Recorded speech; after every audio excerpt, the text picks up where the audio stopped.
Saudara yang terkasih, terpujilah Allah yang maha baik dan selalu memelihara hidup kita hari lepas hari hingga hari ini. Tuhanlah yang dimuliakan dalam hidup kita melalui pelayanan, ibadah kita, pekerjaan kita, dan juga persahabatan kita satu terhadap yang lainnya.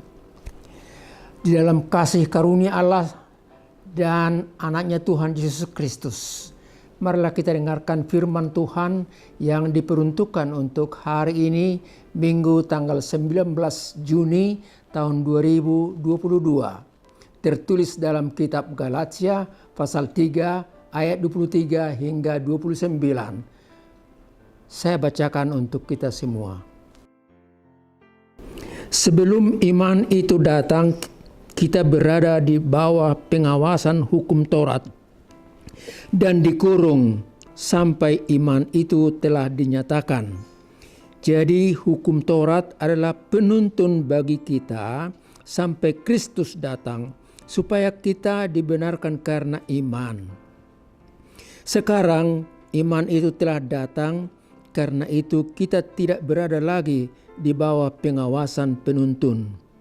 Sebab kamu semua adalah anak-anak Allah karena iman di dalam Yesus Kristus. Karena kamu semua yang dibaptis dalam Kristus telah mengenakan Kristus. Dalam hal ini tidak ada orang Yahudi atau orang Yunani, tidak ada hamba atau orang merdeka, tidak ada laki-laki atau perempuan, karena kamu semua adalah satu di dalam Kristus Yesus. Dan jikalau kamu adalah milik Kristus, maka kamu juga adalah keturunan Abraham dan berhak menerima janji Allah. Saudaraku, sampai di situ firman Tuhan untuk kesempatan ini. Kita telah memasuki Minggu Trinitatis. Apa yang mau dibawakan Trinitatis kepada kita? Trinitatis itu bukan hanya bicara soal Allah Maha Pencipta, Yesus Kristus Juru Selamat dunia, dan Roh Kudus yang memelihara hidup kita. Tetapi Trinitatis itu mau menggambarkan kemuliaan Allah, kekuasaan dan kemahabesaran Allah untuk dunia ini dan untuk kita sendiri. Di dalam baptisan itu telah kita dipersatukan dengan Kristus. Kita disatukan dengan kematiannya, penderitaannya, tetapi kita juga disatukan dengan kemenangannya, kebangkitannya, dan penguasaannya atas dunia ini. Itulah yang membuat kita boleh bersuka cita. Dan itulah Trinitatis itu menggambarkan bagaimana Allah, Yesus Kristus, dan Roh Kudus menunjukkan kekuasaannya, tapi sekaligus pemeliharaannya dan kasihnya untuk Anda, untuk aku, untuk kita semua. Saudaraku yang terkasih, dipersatukan dalam Kristus oleh karena iman. Satu untuk semua, semua untuk satu. One for all and all for one. Di dalam Kristus itu kita satu, dan oleh karena dan untuk Kristus itu kita juga semua menjadi bersaudara dan bersatu. Mari kita lihat selanjutnya. Kita dipersatukan dalam roh. Dan roh itu berfungsi untuk menolong kita, menjadikan kita anak-anak Allah. Roh Kudus itu menolong kita dalam waktu kita berdoa. Dan dalam Roma pasal 8 ayat 15 dikatakan, dalam doa itu kita boleh berkata kepada Tuhan di sorga, ya Abba, ya Bapa. Bapa kami yang di sorga. Dan kita boleh menyampaikan permohonan-permohonan dan selanjutnya pujian kepada Tuhan. Kita percaya bahwa Allah memberi apa yang kita butuhkan, bukan apa yang kita inginkan. Tuhan Allah lebih tahu apa yang Anda butuhkan dan aku butuhkan hari ini. Dan Dia hanya memberikan yang sangat-sangat kita butuhkan itu.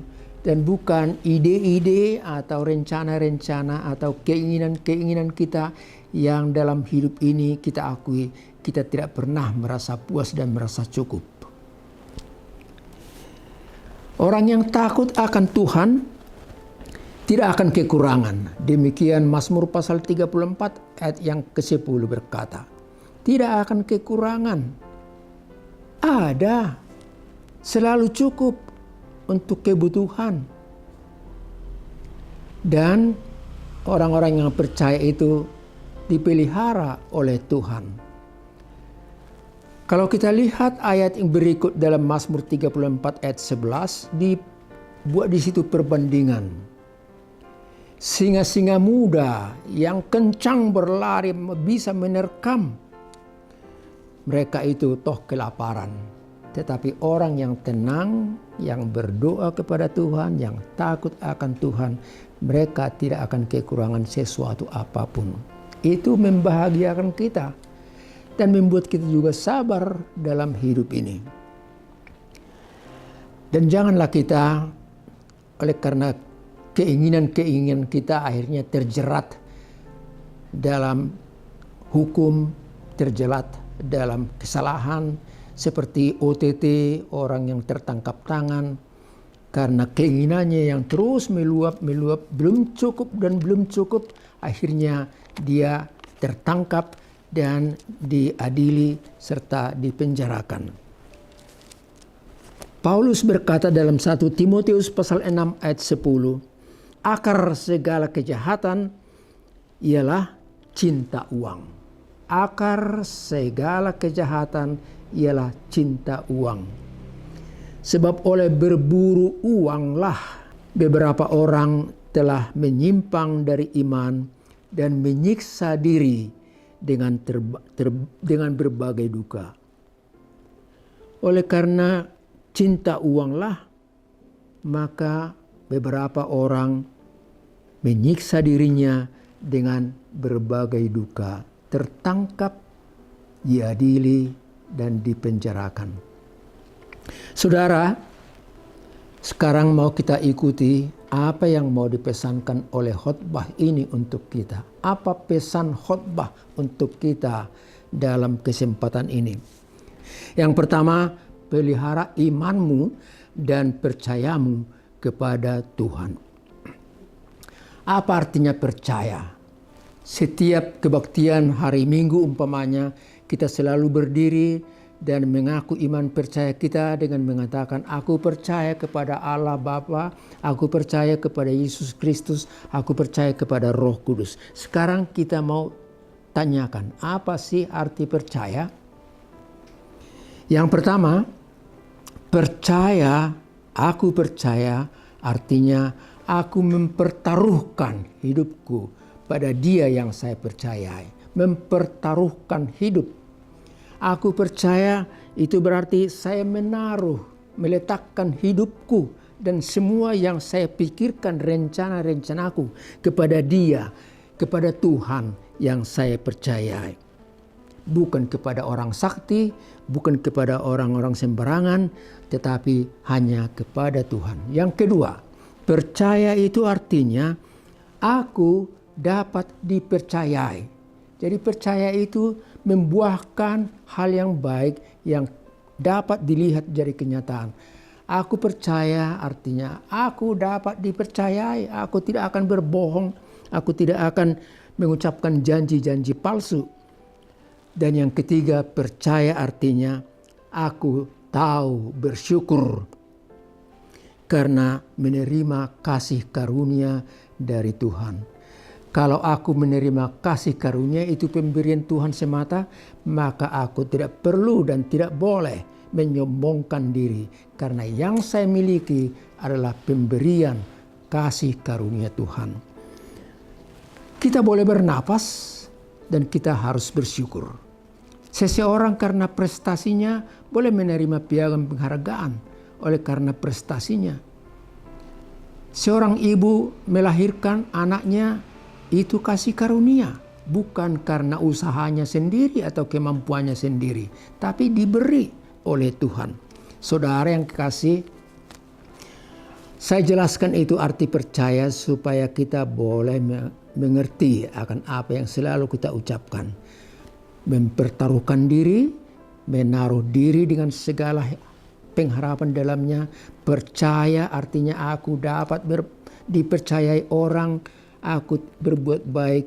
Dan percaya artinya aku mengakui bahwa yang saya terima adalah kasih karunia Tuhan semata.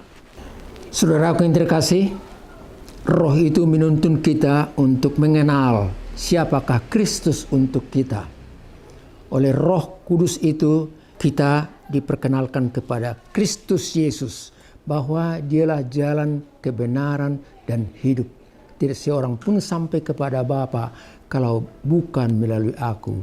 Demikian Yesus berkata dalam Yohanes pasal 14 ayat yang ke-6. Marilah kita, karena percaya kepada Tuhan, melalui iman kita menjadi orang yang berguna bagi orang lain. Kita menerima kepercayaan dan iman yang baru, dan juga terpanggil untuk hidup yang baru, dan juga kepatuhan yang baru. Yang kedua, pesan khotbah untuk kita yang terakhir berbunyi, hidup dan menghargai semua orang. Hidup dan menghargai semua orang.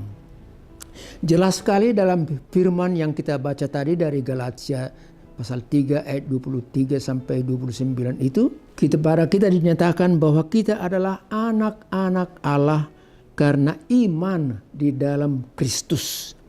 Kita semua telah dibaptis dalam Kristus. Kita menjadi milik Kristus. Pada zaman Paulus disebutkan tidak ada lagi orang Yahudi atau orang Yunani.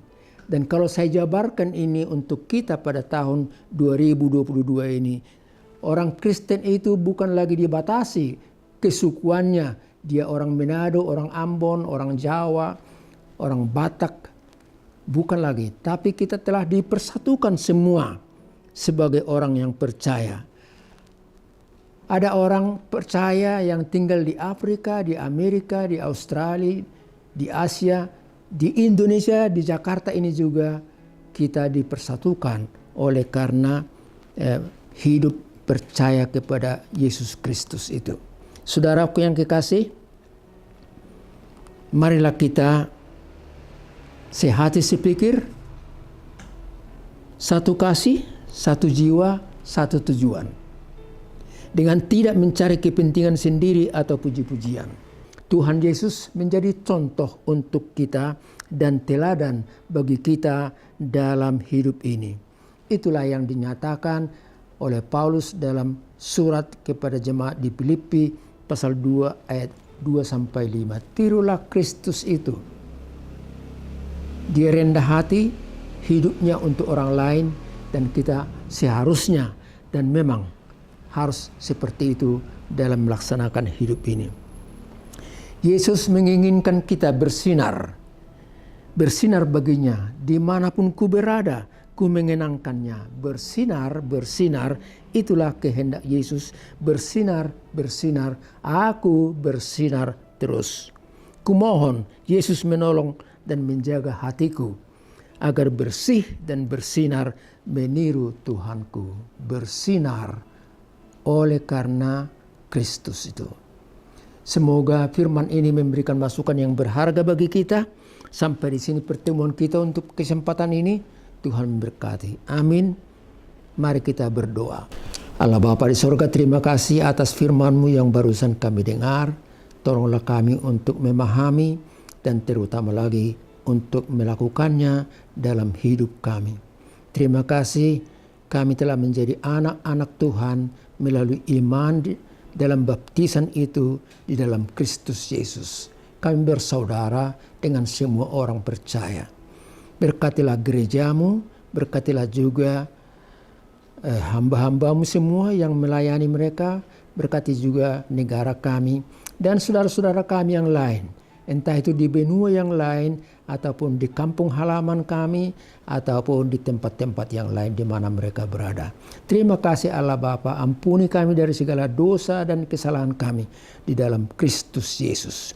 Anugerah dari Tuhan kita Yesus Kristus, kasih setia Allah Bapa, serta persekutuan dari Roh Kudus bersama dengan saudara-saudara sekalian. Amin.